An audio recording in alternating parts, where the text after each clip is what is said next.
Good evening guys. मैं हूं कपिल वशिष्ठ और एक बार आप सभी का स्वागत है फिर से द कपिल वशिष्ठ शो में। और आज है हमारा एपिसोड नंबर 10 और आज के हमारे कलाकार हैं। अरे इतनी भी क्या जल्दी है, थोड़ी सी देर रुक जाइए, अभी पता चल जाएगा आपको कि आज के हमारे कलाकार कौन हैं।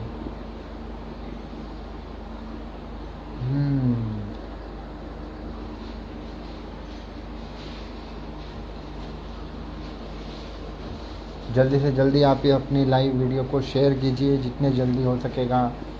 बिल्कुल, हम जितने लोगों को जोड़ सकेंगे उतना हमें बहुत मज़ा आएगा इस लाइव वीडियो का। बहुत जल्दी इसको शेयर करें। और आज के हमारे कलाकार एक ऐसे एक्टर हैं, ऐसे कलाकार हैं जिन्होंने कई किरदार बखूबी निभाए हैं और कितने ही सीरियलों में उन्होंने काम किया है और उन्होंने कई फिल्मों में काम किया है। और बिल्कुल, और ये हमारे अपने राजस्थान, हमारे अपने उदयपुर से बिलोंग करते हैं। और महाभारत, महाकाली, जय श्री कृष्ण, चंद्रगुप्त मौर्य, बहुत से ऐसे सीरियल हैं जिनमें इन्होंने अपना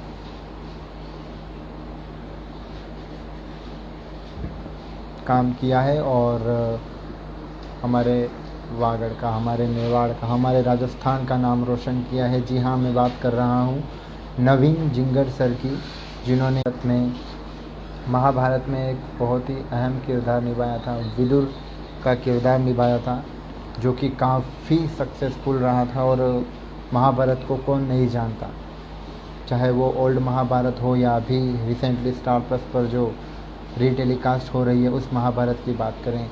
कितने ही ऐसे किरदार हैं, सभी किरदारों ने अपना किरदार बहुत अच्छी तरीके से निभाया है, सभी आर्टिस्ट ने। और चाहे वो भीष्म पितामह हो, विदुर जी हों, दुर्योधन हो, युधिष्ठिर हो, श्री कृष्ण हो, अर्जुन हो, द्रौपदी हो, सभी ने अपना अपना किरदार बहुत बखूबी निभाया।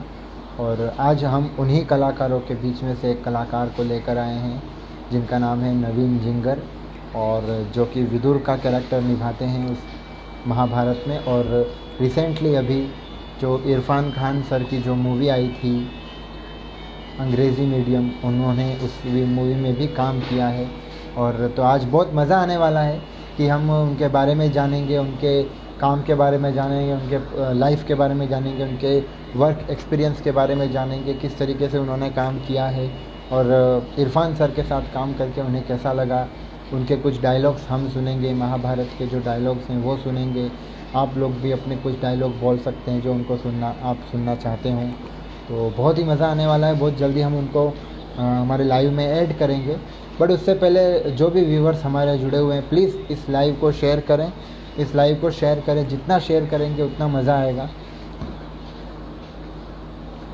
जितने जितने जितने जितने लोगों को आप शेयर कर सकते हैं, मैं खुद भी कर रहा हूँ, आप भी करते रहिए। बहुत अच्छा जाने वाला है आज का हमारा इंटरव्यू, और ऐसे ही हम आपको बहुत से कलाकार देते जाएंगे। और आज हमारा एपिसोड 10 है। आपने पिछले जितने एपिसोडों में हमें प्यार दिया उतना ही प्यार हमें इस एपिसोड में भी दें। और आगे भी आपको हम बहुत सारे ऐसे एपिसोड ला के देते रहेंगे और सभी आर्टिस्ट से आपको रूबरू कराएंगे बहुत जल्दी। नेक्स्ट एपिसोड भी आप सबके लिए एक अच्छा सा सरप्राइज़ है, आप सब उसके लिए रेडी रहिएगा। पर आज के इस सेशन को एंजॉय कीजिए। बिल्कुल, बहुत जल्दी हमारे साथ जुड़ने वाले हैं हमारे आर्टिस्ट और हमारी बात होने वाली है शुरू। हेलो समीर भाई, बिल्कुल आपका स्वागत है द कपिल वशिष्ठ शो में। और बस इस लाइव को शेयर कीजिए, जितना आप शेयर कर पाएंगे उतना हमारा व्यूवर्स बढ़ेंगे, और व्यूवर्स बढ़ेंगे तो हमारे जो आर्टिस्ट हैं उन्हें बहुत मज़ा आने वाला है। Tushar hello, Tushar hello, hello mummy. सबसे पहले हमारे व्यूवर थे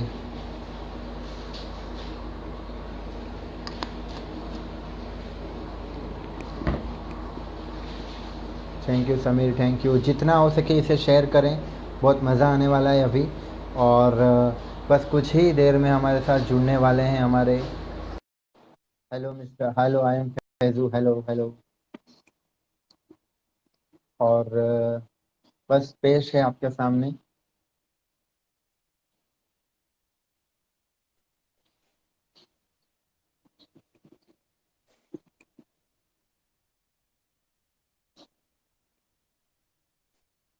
सभी का, सारे व्यूवर्स को वेलकम है। और thank you so much Sameer, thank you.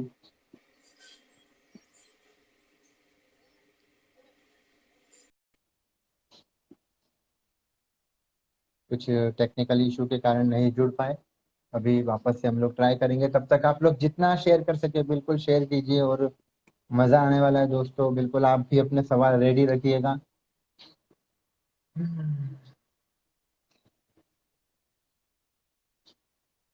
Thank you so much Sameer. Hello natural, hello. Hi Kapil. Good good evening sir. Good evening, good evening. कैसे हैं आप? बस मैं ठीक हूँ, आप कैसे हैं सर? बस बढ़िया हूँ भाई। अच्छा, सभी जितने भी व्यूअर्स हैं उन सभी को प्रणिपात महात्मा विदुर का। बिल्कुल बिल्कुल, आपको भी प्रणाम। Thank you. प्रणाम। जी। और काफी लंबे टाइम से आपसे बात करने की प्लानिंग चल रही थी इस विषय में, और बिल्कुल आपसे बात हो गई और आज हम लोग सामने बैठे हैं। जी जी जी कपिल। जी आप सर। सुन पा रहे हैं तो मुझे? जी हाँ बिल्कुल। Okay okay, good. जी। सो गाइस, ये है हमारे साथ हमारे सर नवीन जिंगर जी, जिन्होंने, जिनके बारे में मैंने अभी आपको बिल्कुल बताया था कि इन्होंने अपना कितना करियर है, जो कि महाकाली, महा श्री कृष्ण, अपने महाभारत, उन सब सीरियलों में इन्होंने अपना काम किया है और बखूबी अपने किरदार को निभाया है। और रिसेंटली इन्होंने अभी हमारे इरफान खान सर के साथ भी एक मूवी करी थी। तो दोस्तों हम इनके बारे में बिल्कुल जानेंगे। सो सर, आपके सबसे पहला सवाल कि आपने अपने सफर की शुरुआत कैसे करी? कपिल, मैं आपको और सभी दर्शकों को संबोधित करते हुए बताना चाहूंगा कि उदयपुर राजस्थान से मैं बिलोंग करता हूं और वहीं से मेरे थिएटर की शुरुआत हुई। मुझे कुछ जी एक्टिंग और आर्ट्स के अंदर कुछ करना था। तो एक्टिंग के अंदर सबसे जब पहली मेरी रुचि जगी तो मुझे किसी ने थिएटर ज्वाइन करने की सलाह दी। तो सम हाउ किस्मत अच्छी थी कि अच्छे से सर मिल गए मुझे, जिनके साथ थिएटर ज्वाइन किया। हमने काफी सारी रिहर्सल्स, एक्टिंग के स्किल्स वगैरह को जानने का मौका मिला। फिजिकल और मेंटली आपको कैसे कामली एक्टिंग करनी होती है, किरदार को कैसे समझकर एक्टिंग करनी होती है, सारा सीखने का मौका मिला। ये 2007 की बात थी। उसके बाद चार जी साल कई अलग अलग स्टेजेस, काफी रेनाउंड स्टेजेस के ऊपर एक्टिंग करते हुए, प्लेस करते हुए, अलग अलग कैरेक्टर्स करते हुए सोलो प्ले किए। उसके बाद सर ने कहा कि भाई नवीन, अब तुम मुंबई जाने के लिए रेडी हो। और फिर 2012 के अंदर मैं मुंबई आ गया। और मुंबई आने के बाद एक दो महीने ऑडिशंस देने के बाद मुझे किसी ने सजेस्ट किया कि नवीन, महाभारत की कास्टिंग चल रही है और काफी ग्रैंड लेवल के ऊपर इसकी सीरियल की जो है वो प्रोडक्शन टीम वर्क कर रही है, तो तुम उसके अंदर जाना जरूर। तो मैं गया वहां पर, ऑडिशन दिया और कम से कम मतलब 3 या 4 राउंड्स थे ऑडिशन के, जिसके अंदर मैंने सबसे पहले शकुनी का ऑडिशन दिया था, शकुनी की लाइंस दी थी। फिर मुझे द्रोणाचार्य की लाइंस मिली। फाइनली उन्हें लगा कि नहीं, इसकी शायद, उनको मेरी आईज में कुछ ऐसा लगा कि नहीं, ये अ, विदुर का चरित्र अच्छे से कामली निभा पाएगा। तो फिर उन्होंने मुझे विदुर की स्क्रिप्ट दी और जी लकीली मैंने वो समझ पाया वो किरदार काफी अच्छे से, वो लाइंस को काफी अच्छे से समझ गया था मैं एक ही बार में। और वो मैंने किया ऑडिशन और सिलेक्शन उसके अंदर हो गया। और तब से जर्नी जी चलती गई। काफी अच्छी महाभारत को भी लोकप्रियता हासिल हुई यहाँ पर, ओवरसीज में, इंडोनेशिया खास तौर से, जी जी बांग्लादेश, और इसी तरह से ओवरऑल इंडिया के अंदर तो ये ग्रैंड शो रहा ही। जी। बिल्कुल बिल्कुल। सो इतने सारे इतना अपने करियर के लिए अपने इतने साल दिए इस लाइन में, तो आपने कौन कौन से शोज किए, टीवी शोज किए, और उसके बाद कौन कौन सी मूवीज करी आपने? जी। मेरी सबसे पहली मूवी तो जो थी वो किसी कारणवश रिलीज नहीं हो पाई। वो थी महाराणा प्रताप की। और राजस्थान के जी ग्रेट वॉरियर हैं, जैसे मराठा के अंदर आप जाएंगे, महाराष्ट्र में तो जिस तरह से पेशवा बाजीराव की कहानी हम सुनते आए हैं, उनकी फिल्म भी देखी, तो उसी तरह से वीर छत्रपति शिवाजी, और उनसे पूर्व जो गए हैं मेवाड़ के महाराणा प्रताप, तो उनका किरदार निभाने का मेरे को मौका मिला था। तो उसके अंदर महाराणा प्रताप की मैंने जीवनी निभाई। और एक प्ले जिस जो हमारी राजस्थानी भाषा में ही था, उसके अंदर भी महाराणा प्रताप की भूमिका मैंने निभाई। तो मुझे उदयपुर के अंदर लगभग एक काल था जब मुझे सभी प्रताप के नाम से ही संबोधित करते थे। उसके बाद जी जी महाभारत मैंने करी, महाभारत के अंदर विदुर। फिर महाभारत के बाद मैंने शनि जो सीरियल आता था, कर्मफलदाता शनि, कर्मफलदाता शनि के अंदर मैंने काकोल के पिता का रोल किया। तत्पश्चात महाकाली के अंदर राजा हिमावन, पार्वती के पिता का। और फिर जो थोड़ा सा बड़ा ब्रेक मिला वो राधा कृष्ण के अंदर एज अ वसुदेव की भूमिका मैंने निभाई। स्टार भारत के चंद्रशेखर आजाद के अंदर चंद्रशेखर आजाद के जीजाजी का रोल मुझे मिला, प्यारे लाल, जो कि क्रांतिकारियों को आर्थिक मदद पहुंचाते थे, वो रोल करने का सौभाग्य प्राप्त हुआ। और फिर उसके बाद जो सबसे बड़ी अपॉर्चुनिटी रही मेरी गत वर्ष की, वो उपलब्धि थी मरहूम इरफान खान साहब के साथ अंग्रेजी मीडियम के अंदर उनका डायलेक्ट कोच बनने की। मुझे संपर्क किया था टीम ने, मैडॉक की टीम ने, कि नवीन तुम राजस्थान से हो तो हम मूवी बनाना चाह रहे हो, उदयपुर के बैकग्राउंड के ऊपर है, तो हमें भाषाई ज्ञान वहां का चाहिए कि वो वहां के सारे कैरेक्टर से उदयपुर के। तो फिर उन्होंने संपर्क किया, हमने बैठकर रीडिंग करी। तो जिस तरह से उन्होंने हिंदी में स्क्रिप्ट लिखी थी, मैंने उसको हमारी राजस्थानी मेवाड़ी के अंदर ट्रांसलेट किया, जो उदयपुर के अंदर हम बोलते हैं। तो उन्हें काफी अच्छा लगा, काफी कैची वर्ड्स थे उसके, और ऐसे थे जो कि हर प्रांत का व्यक्ति समझ पाया। तो इस तरह से फिर उस मूवी से जुड़ने का सौभाग्य मिला, और काफी अच्छे स्टार का, जैसे कि राधिका मदान, खुद इरफान खान साहब, दीपक डोबरियाल, कीकू शारदा, रणवीर शौरी, ऐसे दिग्गज अभिनेताओं के साथ मुझे काम करने का, उनको देखने का, काम करते हुए कि वो किस तरह से काम, ये मुझे सौभाग्य प्राप्त हुआ। ये गत वर्ष की मेरी सबसे बड़ी उपलब्धि। जी जी जी। बिल्कुल। तो हमने देखा महाभारत में आपने विदुर का किरदार निभाया, उस किरदार निभाने के लिए आपको क्या करना पड़ा, उस किरदार को निभाने के लिए आपने कितनी मेहनत करी कि वो किरदार आपने अपने अंदर उतारा? क्योंकि जब भी हम देखते हैं महाभारत, जब भी हमने देखा, बिल्कुल जी। हमारे दिमाग में यही थॉट आया कि जो असली विदुर है वो यही है। हम्म। तो उसके लिए कपिल, मतलब बताना आपको। चाहूंगा। जी हाँ, सॉरी। जी जी जी कंटिन्यू।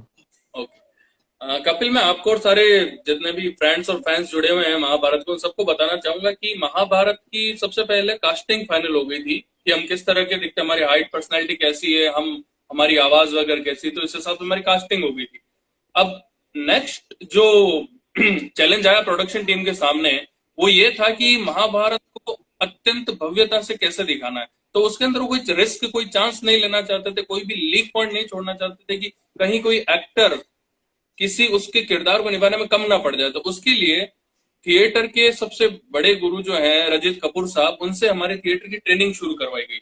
इसी के अंदर हमको पृथ्वी थिएटर ले जाया जाता था, वहां पर नसरुद्दीन शाह साहब के और कई ऐसे जो दिग्गज अभिनेता हैं थिएटर के, वहां मुंबई में हम उनके प्लेस देखने जाया करते थे, उनको ऑब्जर्व करते थे। हम काफी डिस्कशंस करते थे, लगभग 2 to 3 आवर्स हम बैठकर ओनली डिस्कस करते थे हमारे कैरेक्टर्स के बारे में। हमें कहा जाता था कि जाइए आप आपके कैरेक्टर्स के बारे में, क्योंकि हम में से जितने भी जने थे वो पहली बार ही, यंग एज ही थी हमारे सभी, हम पहली बार महाभारत कर रहे थे, और ऐसे ऐतिहासिक किरदारों को निभाने का हमारे को मौका मिलने जा रहा था, तो हम कोई रिस्क नहीं लेना चाह रहे थे। ये किरदार ऐसे नहीं थे कि बॉय नेक्स्ट टू डोर और गर्ल नेक्स्ट टू डोर हो, कि हाँ भाई राज या प्रेम या कोई भी नेहा, कुछ इस तरह का कैरेक्टर। ये जो कैरेक्टर थे हमारे इतिहास का भाग है, ये कैरेक्टर रियल में इस धरती पर जिंदगी जी कर गए हैं, उन्हें हमें निभाना था, और उस सत्यता से निभाना था कि सामने वाला, जैसा कि आपने कहा कि हम जब देखते थे तो लगता था हाँ यार ये वही विदुर है, ये वही दुर्योधन जब बात कर रहा है तो कृष्ण, जब बात कर रहे हैं तो अर्जुन जैसे बात करते, तो वही लोग हैं, वो उस समय रहे होंगे तो वो भी इसी तरह से बात किया करते थे। तो हमने साहित्य पढ़ना आरंभ किया, श्रीमद् भागवत, विदुर नीति, इसी क्रम के अंदर जया, जो भी श्री राजगोपालाचार्य जी की महाभारत हमने पढ़ना शुरू करी। जया जो है देवदत्त पटनायक की, उसे पढ़ना हमने शुरू किया। और आसपास के लोगों, जो भी जैसे कि हमारे पेरेंट्स हैं या जो इसके बारे में जानते हैं वयोवृद्ध लोग, उनसे हम डिस्कस करते थे, प्रश्न पूछते थे कि भाई ऐसा क्यों हुआ महाभारत के अंदर, क्यों हम ये चीज नहीं कर पाए, क्यों ऐसा होता तो ऐसा हो सकता था।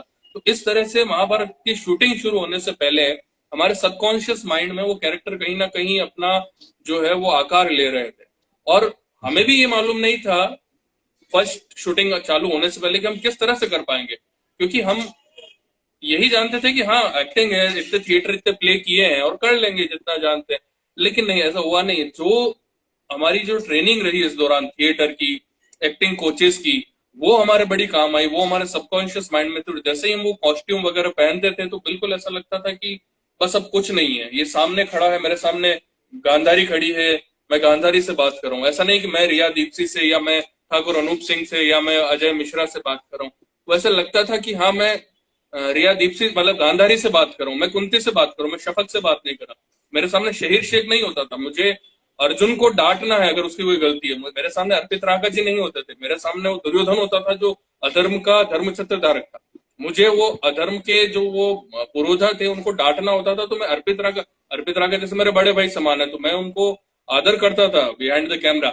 लेकिन जैसे ही रोल होता था, एक्शन होता था, तो वो मेरे लिए दुर्योधन बन जाते थे।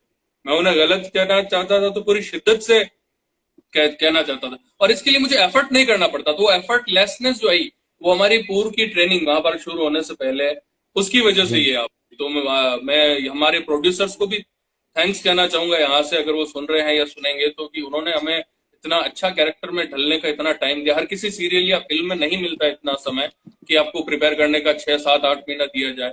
ये पहला ऐसा जी प्रोजेक्ट था कि इसके अंदर इतना समय हमें दिया गया। जी। जी। मतलब कि हर किरदार, हर कलाकार ने अपना किरदार बखूबी निभाया, चाहे वो भीष्म पितामह का किरदार हो, क्योंकि हम्म। पहले जो छवि थी, बिल्कुल मुकेश खन्ना जी ने भीष्म पितामह का किरदार था वो जीवंत कर दिया था।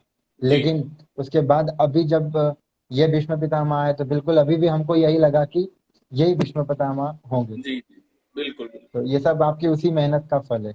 ये उसी मेहनत का फल है कपिल, वाकई। जी ये जी हमें भी नहीं पता था कि ये इस कदर असर कर जाएगा दर्शकों को। एक्चुअली जब पुरानी महाभारत आई थी, मैं बताना चाहूंगा, जब पुरानी महाभारत आई थी तो उस समय एक पीढ़ी थी, जैसे कि मैं और आप जैसे लोग थे, तो हम छोटे छोटे बच्चे रहे थे, लगभग 6 5 7 साल के। तो बिल्कुल देखते थे, बिल्कुल। तो वो पीढ़ी हमने देखी, वो हमें बहुत अच्छी लगी महाभारत। उसकी याद आज भी जहन में ताजा है, और वो वाकई बहुत अच्छी बिल्कुल महाभारत भी थी। अब इसके बाद हुआ क्या कि काफी सारे चैनल्स आ गए, और चैनल्स के बाद एक एक चैनल के ऊपर कई कई सैकड़ों सीरियल आने लगे। तो ये जो चीजें थी, रामायण महाभारत एक पीछे छूटती गई और ये काल खंड का हिस्सा बन के रह गई। अब जी इतने जी समय तक एक पीढ़ी तैयार हो गई, जो लगभग 20 21 साल की एक पीढ़ी तैयार हो गई थी, जिन्होंने पुरानी वाली महाभारत नहीं देखी थी, जिन्होंने महाभारत के चरित्रों का भी नाम नहीं सुना था। जो कॉन्वेंट स्कूल में जैसे पढ़ते हैं बच्चे, तो उन्हें इन चरित्रों के बारे में पता ही नहीं।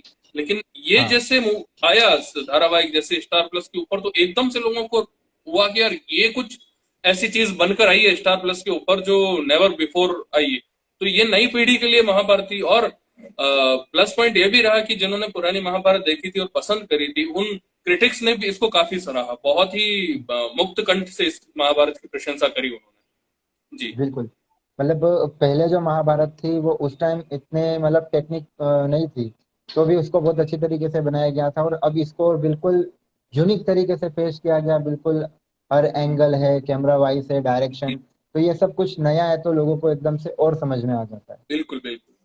जी। अच्छा, बीच में कुछ व्यूअर्स थे, वो बोल रहे थे सर हमारा नाम लीजिए, हमारा नाम लीजिए, तो बिल्कुल आप एक बार उनका नाम ले लीजिए, जी, मैं एक जितने भी बार आपके यहाँ। स्क्रॉल कर लेता हूँ ऊपर। जी जी जी जैसे जी कि लिटिल हार्ट है, कवि कवि कह रहे हैं महाभारतम फॉरएवर है, thank you Mahabharatam forever admin. Yog Yoga Pujita है, hi Yogita, Yog Pujita, how are you, thank you so much for commenting here.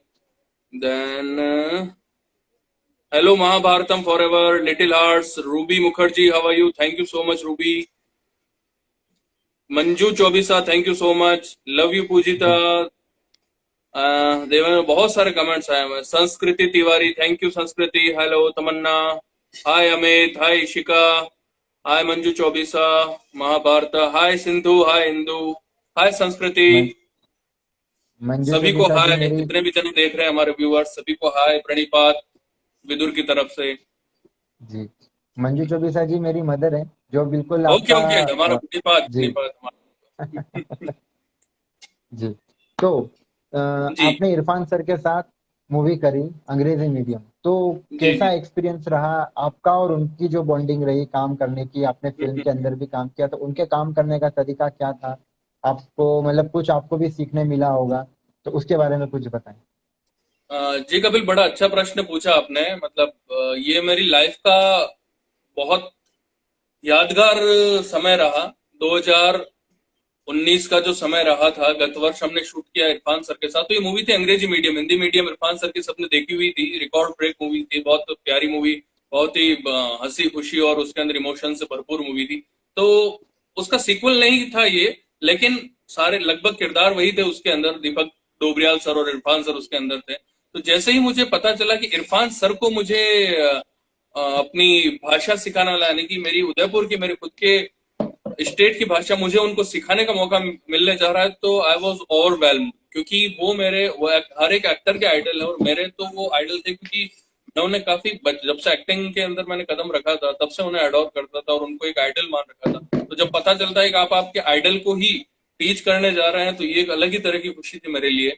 और मैं शब्दों में इसको बयान नहीं कर सकता, लेकिन हाँ, मैं आपको अनुभव याद कराता हूँ कि जिस तरह से इरफान सर का जो डेडिकेशन था अपने काम को लेकर, जिस तरह की सबको पता था कि 1 साल 2 साल पहले पता चल गया था कि वो बहुत ही गंभीर बीमारी से जूझ रहे थे, और वो बीमारी ऐसी थी कि उनका मतलब केवल भगवान भरोसे थे। वो बीच में हमें शूटिंग भी 1 2 दिन हमें पोस्टपोन करनी पड़ी उनकी तबीयत को लेकर। लेकिन जो काम करने के प्रति उनका डेडिकेशन था कि जिस समय कैमरा रोल होता था ना, वो अपनी सारी जी जी थकान, सारा जितना भी उनको टेंशन थी अपनी परिवार को, अपनी बीमारी को लेकर, वो सब भूल जाते थे। जी वो बिल्कुल उस किरदार के अंदर आ जाते थे। और उनके अंदर जिस तरह से उन्होंने हॉलीवुड मूवीज करी है, हम उनको आइडियलाइज करते थे कि यार he is a Hollywood hero. Life of pi, warrior, Jurassic world जैसी मूवीज उन्होंने कर रखी। वो बंदा हमारे सामने खड़ा है, लेकिन उनके सामने खड़े रहने पर हमें बिल्कुल भी, वो इतने जमीनी आदमी थे, इतने डाउन टू अर्थ, इतने जमीन से जुड़े हुए बंदे थे कि आपको लगेगा कि ये तो आपके कोई पड़ोसी ही हैं जो आपसे बात कर रहे हैं। उनके अंदर किसी जी तरह का कोई घमंड, कोई गर्व, किसी तरह की कोई, ये चीज मैंने उनसे सीखी कि आदमी चाहे किसी भी मुकाम को छूकर आ जाए, उसको हमेशा अपने पाँव जो है जमीन पर रखने चाहिए, क्योंकि आना अंततोगत्वा उसको धरती पर ही है। तो ये चीज मैंने उनसे बिल्कुल सीखी। बिल्कुल। पूरी कास्ट, इवन जितने भी दीपक डोबरिया थे, रणवीर शौरी, कीकू शारदा, सभी बहुत ही मतलब apart from there characters they are really gentleman, बहुत ही अच्छे। करीना मैम, करीना कपूर जी का मैं बहुत बड़ा फैन था। उनको, उनके साथ ही मुझे काम करने का मौका मिला वहां लंदन में। 1 महीना लंदन में शूट चला, तो बड़ा ही अद्भुत विलक्षण अनुभव रहा। और जब पता चला कि इरफान सर अब हम सबके बीच में नहीं रहे, तो वो दिन काफी अपसेट पूर्ण रहा मेरे लिए। बहुत ही मतलब उदास ही रहा। कई काफी सारे फोन कॉल्स आ रहे थे उस दिन, पूरे दिन फोन कॉल्स आए, लेकिन मैंने किसी से बात करी नहीं करी, क्योंकि मैं खुद उन चीजें दिमाग में आती जा रही थी जहन के अंदर कि यार अभी गए साल पूरे टाइम हम उनके साथ थे, और आज वो हमारे बीच अचानक से चले गए। तो जी ये मेरा ओवरऑल कहूंगा कि बहुत ही यादगार पल रहा इरफान सर के साथ। ऐसे लोग इस धरती पर बड़ी मुश्किल से आ पाते हैं, खासतौर से एक्टिंग बिल्कुल फील्ड के। बिल्कुल। और मतलब ऐसा भी कहें कि जाते जाते भी बहुत अच्छा एक्सपीरियंस देकर गए, क्योंकि एक कलाकार जो अगर अपनी कला बांटता है तो उसकी कला बढ़ती है। बिल्कुल बिल्कुल बिल्कुल, सही कहा। बिल्कुल। और वैसे कितने दिन उनका उदयपुर में शूट था, कितने दिन रहे वो? हमें तो बिल्कुल पता हाँ। ही नहीं चला कि उदयपुर में है इरफान सर। जी, ये कपिल जरा आप जानते हैं उदयपुर के अंदर वो 1 महीना, मतलब हमने ऑलमोस्ट 3 या 4 अप्रैल से हमने शूट शुरू कर दिया था उदयपुर के अंदर। तो सबसे पहले जैसे जी कि ब्रह्मपुल के अंदर हमने शूट किया, वहां पर उनका जो सेटअप था पूरा वहां पर सेटअप लगाया गया ब्रह्मपुरी के अंदर। ब्रह्मपुरी के अंदर सबसे यादगार शूटिंग्स रही हमारी उदयपुर की। फिर क्योंकि वहां जी पर लगभग 10 दिन हमने वहां शूट किया ब्रह्मपुरी के अंदर, तो आसपास के लोग वगैरह ये वो बड़ा माहौल यादगार रहा। उसके बाद हमने शूट किया, अंतिम जो 10 दिन थे वो मावली में शूट किए। मावली में ग्रावला है, वहां पर एक हॉलीवुड मूवी होटल मैरीगोल्ड की भी शूटिंग हो रखी है। वहां पर हमने जी आखिर के 10 दिन शूट किए। और उदयपुर में के जैसे फतेह सागर के आसपास हमने शूट किया, पिछोला झील के किनारे हमने शूट किया, बजरंग घाट के ऊपर हमने शूट किया, हनुमान घाट के ऊपर, बड़ी पाल, कई जगह मतलब उदयपुर के जो रिनोन प्लेसेस हैं वहां हमने शूट किया। और उसके बाद जब यूनिट यहाँ से गई उदयपुर से, उसके बाद लगभग 1 हफ्ते तक मुंबई में शूट चला कुछ एक सीक्वेंस का। और वहां से पूरी यूनिट जून मंथ में लंदन चली गई, तो लंदन में 1 मंथ वहां का शूट चला। ऐसा रहा शूट का। जी जी जी जी। तो मतलब काफी अच्छा एक्सपीरियंस रहा, और जी। बहुत कुछ आपको भी सीखने मिला, और सभी कलाकार को तो कुछ आपसे उनको सीखने मिला और उनसे आपको। बिल्कुल बिल्कुल, क्योंकि बहुत बहुत। बिल्कुल ऐसा नहीं होता कि कोई कलाकार बहुत बड़े लेवल पे है पर वो अगर सीखना चाहे तो वो छोटे कलाकार से भी सीख सकता है, और आप बिल्कुल तो फिर बिल्कुल थे ही बिल्कुल। अपने अपने आप में एक महान कलाकार। जी, मैंने अपना परिचय दिया था सर को और अपना एपिसोड भी दिखाया था, तो काफी अच्छा लगा जी जी उन्होंने। मतलब बोला, जी मुझे जी एनकरेज किया काफी, और अच्छी उनकी गुड विशेष मेरे साथ रही थी। काफी अच्छा जी लगा जी था जी उनको देखकर। जी। बिल्कुल बिल्कुल। सो सर, अभी अब आगे का क्या प्लान है? जैसे अब कोरोना, हम्म, अब काल खत्म हो चुका है, मिनिमम जी मिनिमम जी। तो अब शूटिंग स्टार्ट हो गई है, तो अभी आपका क्या आगे आने वाला है? कोई नया सीरियल या कोई मूवी, तो उसके बारे में कुछ बताएं। कपिल, मैं बताना चाहूंगा आपको कि मैं 18 मार्च को ही अपने होम टाउन आ चुका था। गंगापुर जिला जी भीलवाड़ा जी के अंदर अपने होम टाउन सुरक्षित पहुंच चुका था आराम से, क्योंकि उस समय इतना जी पैंडेमिक हुआ नहीं था कहीं। तो मैं उस समय जी अपने गृह राज्य में आ चुका था, अपने घर पर सेफली। और जैसे जैसे वो बढ़ता गया, तो अब आज की जैसे स्थिति है कि शूटिंग शुरू करने की अनुमति तो दे दी गई है, लेकिन उसके ऊपर बहुत सारे रेस्ट्रिक्शंस ऐसे हैं कि उनके चलते शूटिंग पहले जैसे नहीं हो पाएगी। और मैं आपको बिल्कुल बता रहा हूँ कि उसके अंदर जैसे कि एज रेस्ट्रिक्शंस डाले गए हैं, सिंटा वालों ने है या मोशन पिक्चर एसोसिएशन वालों ने है कि इतने जनों से ज्यादा नहीं आप ले जा पाएंगे शूट के ऊपर, इस एज से ज्यादा का कोई व्यक्ति है तो वो नहीं जा पाएगा, पीपीई किट होना ही चाहिए मेकअप के साथ, और एक्टर्स को एक एक्टर से इतनी दूरी से एक्ट करना पड़ेगा डायलॉग। तो ऐसे बहुत सारे इम्प्रैक्टिकल रेस्ट्रिक्शंस हैं जिनके कारण नॉर्मल कंडीशंस में शूटिंग नहीं कर सकते एक्टर एक्ट्रेस। तो बेहतर यही होगा कि इस साल तो खैर मैं सभी जनों को, इस साल मैं रिलैक्स हूँ अपने घर पे ही, और जब भी ये पैंडेमिक पूरी तरह से चला जाएगा तो सुरक्षा का पूरी तरह ख्याल करते करते जब स्थितियां बिल्कुल पहले जैसे नॉर्मल होगी उसके बाद ही कुछ किया जाएगा। बाकी इस वर्ष मैं अपने घर पर और अपने परिवार के साथ आनंद से व्यतीत करूंगा ये साल। बिल्कुल बिल्कुल। इस जी कोरोना ने हर व्यक्ति को, हर मतलब कि जो विदेश में रहते हैं या परदेश में रहते हैं, उनको अपने परिवार के साथ रहने का बहुत बड़ा मौका दिया है। बिल्कुल भले एक बिल्कुल देश की अर्थव्यवस्था का नुकसान हुआ है, बट ये एक बिल्कुल। हाँ चीज हुआ है कि अपना एक इंसान परिवार के साथ रहता है तो बहुत ही अच्छे तरीके से जीवन बिता सकता है। जी जी जी जी। बट यही हो जी गया, आज ये जानने का मौका मिल गया है, सभी 3 महीने में सभी को ये पता चल गया है कि जान है तो जहान है। पैसा जान वगैरह ठीक है, किसी ने 100 रुपया की जगह चलो 70 रुपए में या 50 रुपए में खुश रहना सीख लिया है। ये बात है, जी शादियों में बिल्कुल जहाँ पूरा लवाजमा दो दो तीन तीन बसें लेकर जाते थे, आज एक उसमें एक गाड़ी के अंदर जाके और शादी करके आ रहे हैं, तो वो भी अच्छे से अपना बिल्कुल जिंदगी गुजारेंगे। और चाहे 3 3 ट्रेवल्स बसें जाती थी तो उनकी भी शादियां कैसी होती थी जो हम सब जानते हैं। तो मनुष्य ने सीमित संसाधनों के अंदर रहना सीख लिया, और खास तौर से हमारे हम जैसे भारतीय पद्धति रही है जीवन जीने की, अपने बड़े दादाओं की या मतलब अपने दादाजी या पापा लोग की अपन कहें, जिस तरह से सीमित संसाधनों के अंदर अच्छे से जीवन कैसे जीना है, वो पूरी दुनिया में सिर्फ भारतवासी जानते हैं। और भारतवासियों में बिल्कुल भी बिल्कुल। राजस्थान वासी सबसे अच्छे तरीके से जानते हैं वो चीज। जी जी। जी सो सर, जी। एक्टिंग लाइन के अलावा आपका और कोई बिजनेस है या अलग कोई ऐसा आपका वर्क है जो आप करते हाँ हैं? कपिल, मेरा खेत है यहाँ पर, 10 बीघा खेती है, और खेती बाड़ी मतलब हमने रखे हैं वहाँ साझेदारी के लिए, तो वो लोग खेती करते हैं। तो वो जो भी कुछ उपज वगैरह होती है वो हमारे 70-30 का ऐसे रेशो तो ज्यादा, प्लस मेरी गैस एजेंसी भी है, इंडियन की डिस्ट्रीब्यूटरशिप है मेरे यहाँ पर मेरे नाम पे। तो वो एक फैमिली बिजनेस ही है, हमारे मेरे पापा, मेरे अंकल, मेरी वाइफ, सभी जने मिलकर चलाते हैं उसको। तो यूं है कि सुकूनमय जीवन है अपना ऐसा। जी जी जी जी बिल्कुल। जी, तो अभी हम सो उसी को देख रहे हैं। तो एक डायलॉग हो जाए हमारे विदुर जी का, बिल्कुल हम जी लोग जी जी काफी टाइम बिल्कुल से वेट बिल्कुल। कर रहे हैं। जी। अच्छा अच्छा अच्छा, बिल्कुल। आई एम, एक दो मैं कमेंट्स पढ़ लेता हूँ। हाँ योगिता हाँ, sure Bhujaga, sure. I am Zeeshan, Zeeshan thank you, Zeeshan शुक्रिया। Mahabharat 777 thank you from Chennai. Cute Indushree, thank you Indushree. तो चलिए, महाभारत का डायलॉग आप सबकी पेश नजर है, तो ये महाभारत का डायलॉग जो मेरा पसंदीदा भी है और काफी इमोशनल डायलॉग है ये। जी कंटक का कार्य वृक्ष की रक्षा करना होता है राजमाता। स्वयं पुष्प का स्थान लेने की ना तो उसमें क्षमता होती है ना ही इच्छा। मैं भी हस्तिनापुर नामक वंश वृक्ष का ऐसा ही एक कंटक हूं। जब जब हस्तिनापुर के हित का प्रश्न आएगा मैं अवश्य चुप जाऊंगा। ज्ञात है मुझे, ईश्वर को सदैव पुष्प अर्पित किए जाते हैं, कांटों को सबसे पहले फेंक दिया जाता है, परंतु मुझे उसका भय नहीं। कंटक बनने का उत्तरदायित्व मैं सदैव वहन करता रहूंगा। जब आयु और गुणों के मध्य विचार करना हो तब गुणों का ही विचार करना श्रेष्ठ होता है। आषाढ़ का महीना श्रावण से पहले जन्मता है, परंतु महत्व तो श्रावण का ही अधिक होता है, क्योंकि श्रावण में ही सर्वाधिक वर्षा होती है। अतएव मेरा मत है राजमाता कि ज्येष्ठ भ्राता पांडु ही हस्तिनापुर के अगले युवराज घोषित किए जाए। प्रणिपा। वेरी नाइस, थैंक बहुत मतलब बहुत मजा आता है सुनकर। एक यू। जी एक और था मेरा फेवरेट डायलॉग, जी। जो कि आप भीष्म पितामह जी से जब वो महामंत्री पद के लिए जब आपसे बात करते हैं भीष्म पितामह जी, महामंत्री तो शपथ वो लेने से। डायलॉग।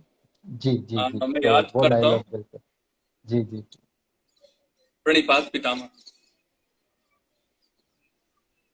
धर्म और प्रेम में से किसे चुनूंगा मैं? मैं माफी चाहूंगा, मुझे वो डायलॉग कपिल मैं आपको रिकॉर्ड करके किसी दिन फुर्सत में भेज दूंगा। माफी चाहूंगा कि जी अभी जी उसकी जी लाइंस मुझे रिकॉल नहीं है। ये वाली लाइंस मेरी जी जी फेवरेट थी जो मैंने बोली। पर मैं जी आपको जी अलग जी से रिकॉर्ड करके भेज दूंगा किसी दिन जी ओके, कोई बात नहीं। तो जी व्यूवर्स, जी। अगर आप भी कोई डायलॉग बोलना चाहें तो बिल्कुल आप कमेंट करें।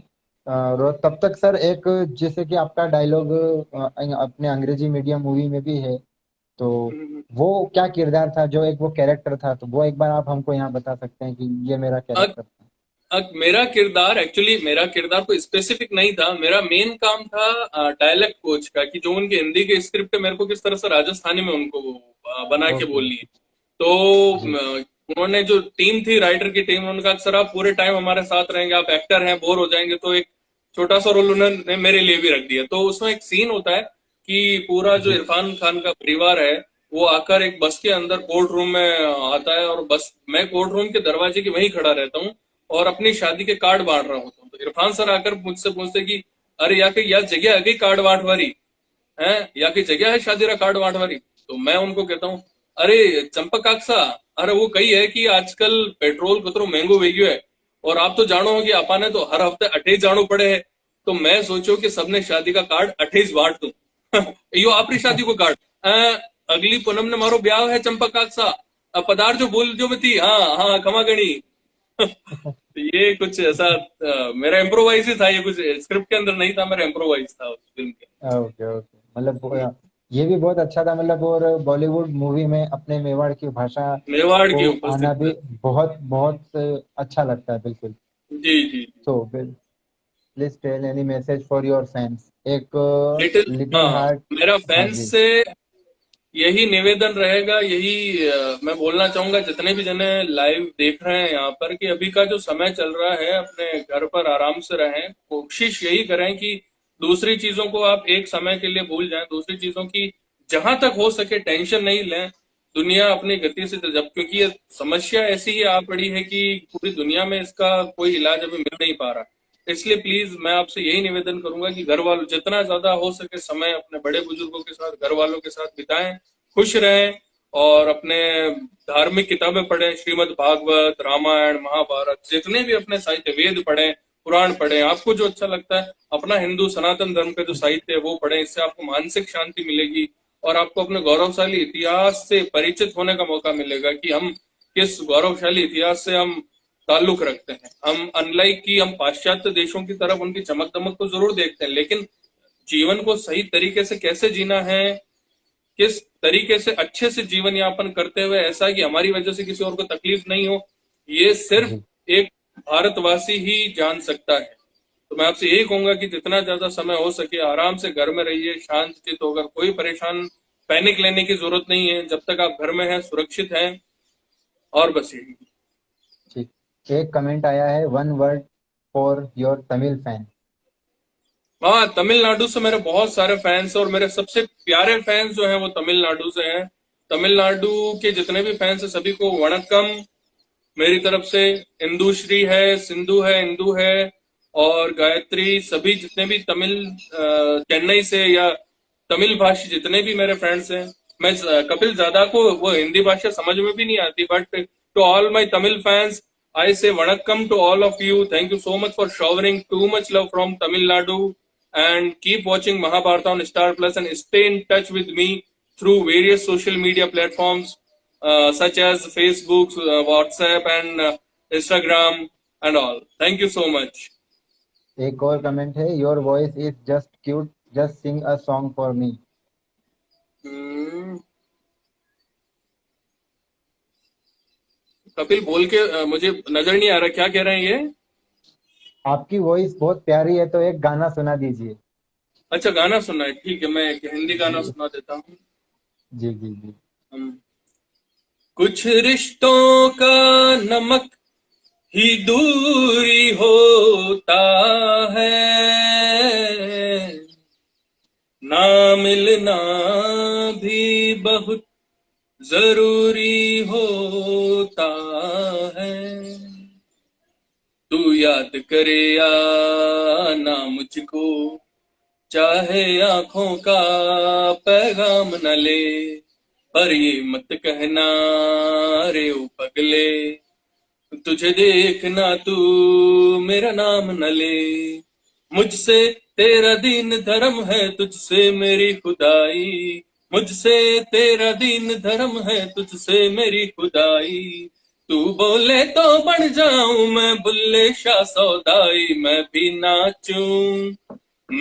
नाचूं मनाऊं सोने यार को, चलूं मैं तेरी राह बुल्लिया, उन्हीं में नाचूं रिझाऊं सोने यार को, करूं ना परवाह बुल्लिया। Thank you so thank you so much. Much, thank you sir, बिल्कुल। और बहुत अच्छा लगा, मतलब आप भी एक्टर, सिंगर, बहुत कुछ हैं, बिल्कुल मल्टी टैलेंटेड। कोशिश करता हूँ गाने की और तो ठीक ठाक। बिल्कुल, मैंने आपके इंस्टा अकाउंट पे आपका डांस वीडियो भी देखा है, आप डांस भी काफी अच्छा कर लेते मस्ती में कर लेते जी, मस्ती के अंदर जो हैं। दिल से निकल जाता है वो सबसे बेस्ट होता जी जी। So sir, thank you so much, आपने हमें इतना अपना कीमती समय दिया और अपने इतने एक्सपीरियंस के बारे में हमें इतना शेयर किया। और है। जो थैंक भी, यू। हाँ, एक लास्ट क्वेश्चन था कि जो नए कलाकार जी। मुंबई में आना चाहते हैं, एक सीरियल लाइन में, फिल्म लाइन में काम करना चाहते हैं, बट उनको वर्क नहीं मिल रहा है, तो उनको क्या करना चाहिए, किस तरीके की मेहनत उन्हें करनी चाहिए?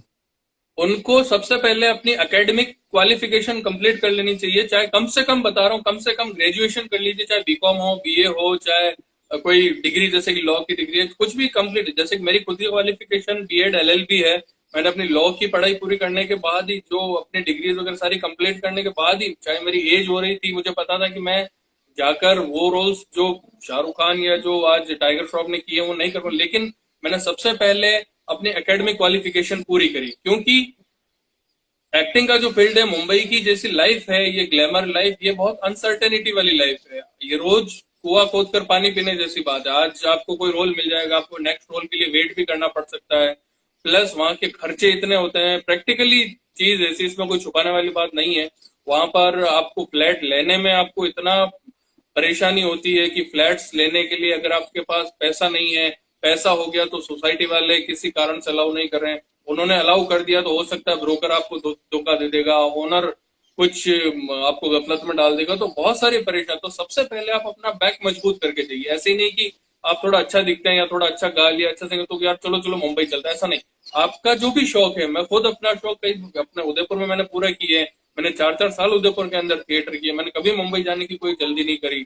आराम से जब मुझे लग गया कि हाँ अब मैं पूर्ण रूप से सक्षम हूँ मुंबई में जाने के लिए, रहने के लिए, काम करने के लिए, तभी जाकर मैंने मुंबई का रुख इख्तियार किया। तो मैं सारे जो भी नए आने वाले एक्टर्स हैं मेरे दोस्त, उनको यही कहना चाहूंगा कि वो पूरी तैयारी के साथ मुंबई में जाएं और उसे पूर्व अपनी पढ़ाई पूरी कर लें, थिएटर के कुछ बेसिक्स रूल्स सीख लें, समझ लें, वीडियोस देख लें, और आसपास कि पढ़े ज्यादा, फिल्में देखें, अच्छी अच्छी फिल्में देखें। अगर आपको एक्टिंग में जाना है, चाहे किसी भी फील्ड में जाना है, अच्छी अच्छी फिल्में देखेंगे देखेंगे आपको, तो ही आपको पता चलेगा कि आप कितने पानी में हैं, आपकी रेंज क्या है एक्टिंग करने की। हाँ यार, ये मैं कर सकता हूँ, ये मैं कर सकता हूँ, ये मैं हीथ लीजर जैसा जोकर मैं कर सकता हूँ, या मैं जैक निकलसन जैसा मैं जोकर प्ले करना चाहूंगा, या फिर मैं हॉकविन फेनिक्स जैसा जोकर करना चाहूँ। तो तीनों जो एक्टर है, जैसे जोकर का मैंने जिक्र किया है, तीनों ब्रिलियंट एक्टर है, तीनों की रेंज डिफरेंट डिफरेंट है, किसी ने जोकर अपने हिसाब से किया, किसी ने किया।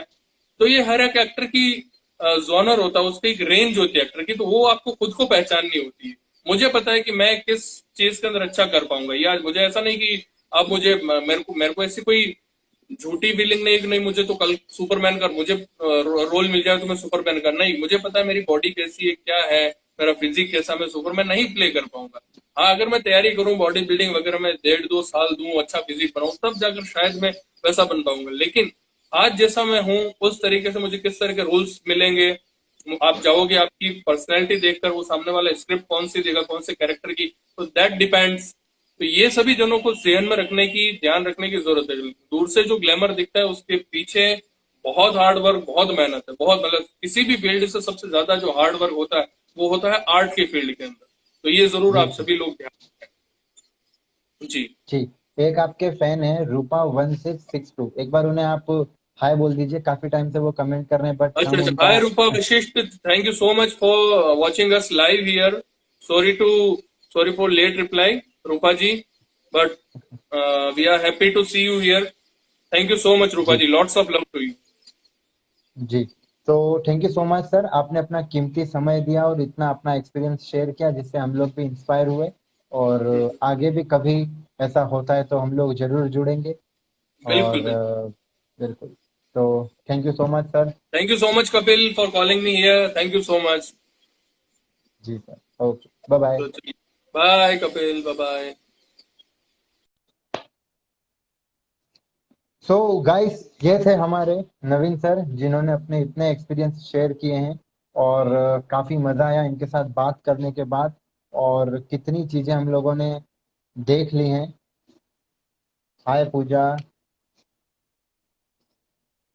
हाय little heart, hello.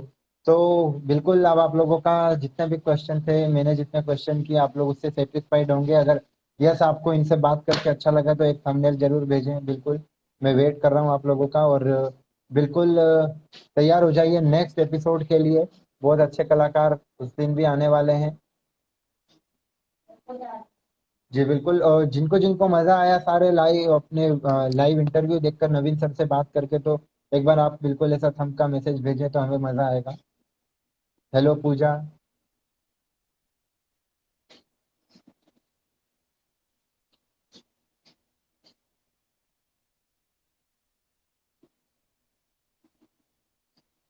Welcome welcome welcome little heart.